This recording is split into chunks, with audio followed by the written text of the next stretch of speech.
I was trying to come up with a story that people would watch and go, oh wait, he might win this thing. Vince came to me the week before and he goes, we want to go with Kennedy. I went, I think that's a mistake. I had a year left in my contract at that point. See it out until 40. That's it, done. I'm done at 40. I'm not doing it past 40. Apparently there was chat, and I was asked what I thought of the streak being ended that year. I think it was the wrong thing to do.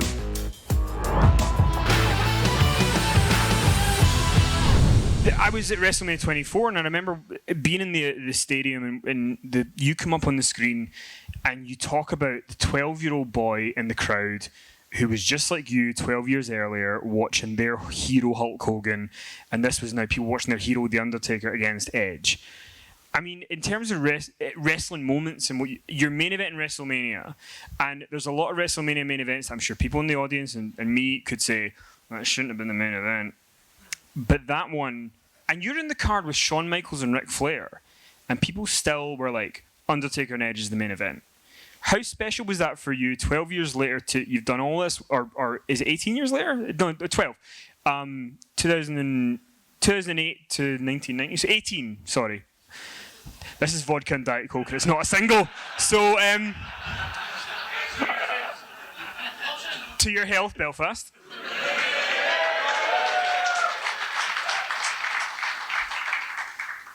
But it's 18 years later, and there was this weird thing, but it was kind of a 2008 to 1990, right? He was at WrestleMania 6 in the crowds. 1990 to 18 years. I'm drunk. WrestleMania 6, WrestleMania 24. Let's go with that. So you're there, and you cut this promo that's kind of talking to the version of you that's in the crowd, and then you go out and you do this main event, and it's not one of those main events where people go, that really should have gone on second last or third last. You're out there, you're the main event, you're with The Undertaker. How special was that for you? Can you talk about that day, just being able to have that moment, that match, that experience? Well, that promo that you talk about, I was trying to write something or come up with a story that hopefully people would watch and go, oh wait, he might win this thing. I didn't really think of that. And I sat down and I bullet pointed that story, that promo out. And that was live. That was, it was just rolling. And that was the story that I wanted to tell. And that's a promo that I'm really proud of. Because I was trying to put everyone in the shoes of that kid. And that kid was me. And how to bring it back full circle, again, to make those kids in the crowd cry. That's my job. That's what I wanted to do. And really try and plant a seed of doubt that Taker would lose. Because at that point, I think he's maybe 15-0. Maybe 16-0. I don't know, but it was long. How do I get people to doubt and think that maybe this guy might pull this out? Now, rewind back to WrestleMania 23 and Money in the Bank ladder match. Originally, Edge is supposed to go over in this thing, continue his undefeated streak at Mania. The next year, now you have two undefeated superstars wrestling at WrestleMania. I was told that it was going to be Taker and I at WrestleMania 24. So when I found out that they wanted to go with me for WrestleMania 23, I was like, right, cool. Then it's like 7-0 or 8-0 or whatever I was against whatever he would be, 15-0. And then Vince came to me the week before and he goes, we want to go with Kennedy.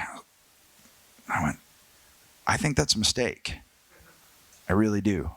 I think if we're going there next year, there's more that can be done, and really put this thing up in the air. And he was looking at the totality of the show, and that my character was already made, and Kennedy's wasn't. So Kennedy needed it more. And so, right, you're the boss, and then ended up that they thought Kennedy tore his tricep. He actually didn't, which really sucks for him, because then I take the Money in the Bank, cash it in, da-da-da-da. I do feel like something got lost in that. And we tried to, I always come up with the stupidest ideas to take myself out of matches or 4 matches. So I was like, right, I owe Jeff one for that spear at WrestleMania 17. So how can I pay this one back? Yeah, what if you do like you just sit on me from like a 15-foot ladder while I'm lying on a ladder? That sounds like a good idea. And I've had my neck fused 4 years ago. What the am I thinking? Yeah, well, that was probably one of them. That was the worst pain I have ever felt in my life. Absolutely every part of my body froze. Like, I truly thought, I don't know if I'm ever going to move again. That's how bad that felt. And if you see me roll over, there's no air in my body at all. I'm like, oh my God, oh my God, oh my God, oh my God. And then I think I wrestled the next night, because that's what you do. And so anyway, that was the way to take me out of that match so that I'm still undefeated. Go to Taker the next year. And apparently there was chat, and I was asked what I thought of the streak being ended that year. I said the same thing. I was like, hell no. No, that streak, that needs to stay intact. There's absolutely... Now, I don't know if that was ever a serious thing on the table, but when asked my opinion, I was like, nope. It's got to stay. You know, there's nothing, I think, that comes out of that. I really don't. And I still think that with Brock years later. I think it was the wrong thing to do. And...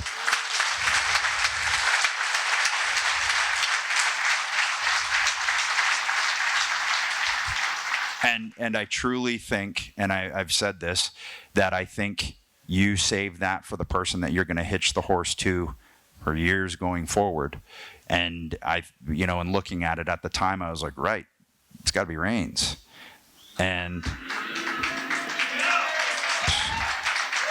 trust me on this, I'm right. Do you think, though, so just from a fan perspective, right? I'm a fan, you're a wrestler. I'm not trying to say I know better than you or anything like that, but I'm going to try and speak for some fans here. So Roman Reigns beats The Undertaker. Yeah. Nobody wanted to see that. So he beats him. Well, maybe 2 people did, right? But who've had as much vodka as I've had tonight. So he beats him. But I mean, I guess if Roman Reigns was going to be a heel or a bad guy or whatever, that's fine. But for Roman Reigns to beat The Undertaker, it's almost like seeing your dad being sort of like taken out and just like done. And then Roman Reigns after that is still going to be the babyface. It feels as a fan, and hopefully you can speak to it as a wrestler, that it's like, well, how are people who don't like Roman Reigns anyway expected to like him after he beats The Undertaker? I don't think you expect them to like him, but hopefully you watch. I didn't like Macho Man growing up, but I loved watching him.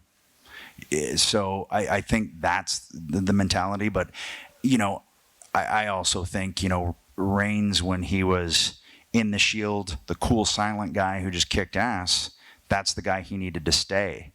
And they changed that. And I think he was probably in a position where he was like, what do I say here? I should probably stay this guy. But then once you go there, you can't really go back now. And you're being told you're the guy. So you just try and see it through, a la Cena 10 years earlier or whatever. So I think that's what handicapped Reigns. It was truly what they had him saying and acting instead of just being what it was that people took to in the first place, which was that silent Samoan badass who just goes out and kicks ass.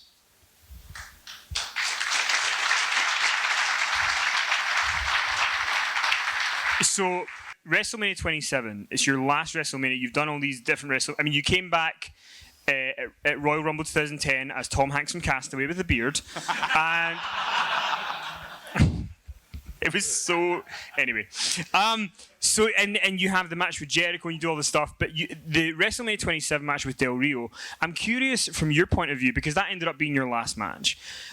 Going into it, it always felt like Edge, the character, was like he was a dick, and that's what people loved about him, because he was just this arsehole that people were like, oh, you beat our favourite guys, and da-da-da-da.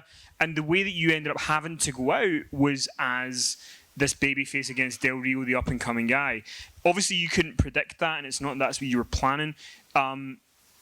Looking back now, can you talk a little bit about that program and what maybe the outcome was going to be if that had continued? What was the plan? Because obviously we watched that match, and then the next night you come out and have to retire. It was actually a week after that, because we got the test during that week. It was a strange place to be in terms of my character had been around long enough and been through enough stuff that people were not booing anymore.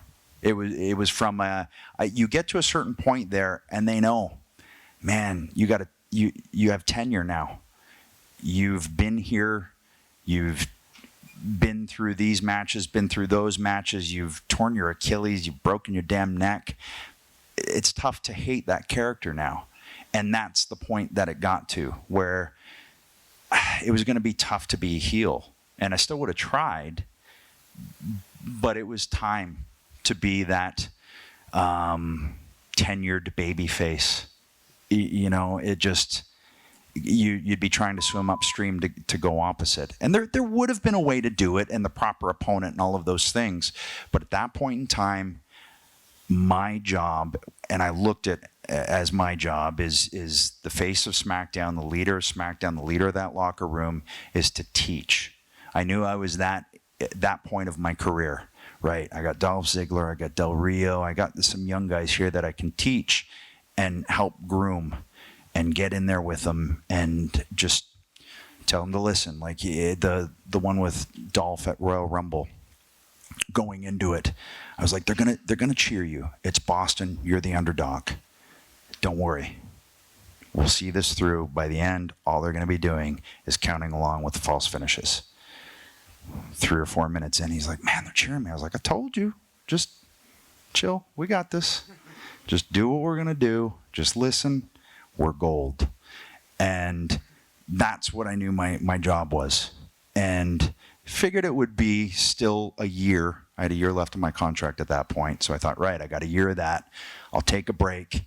Maybe come back and see it out until 40. But 40 was always that's it, done. I'm done at 40. I'm not doing it past 40.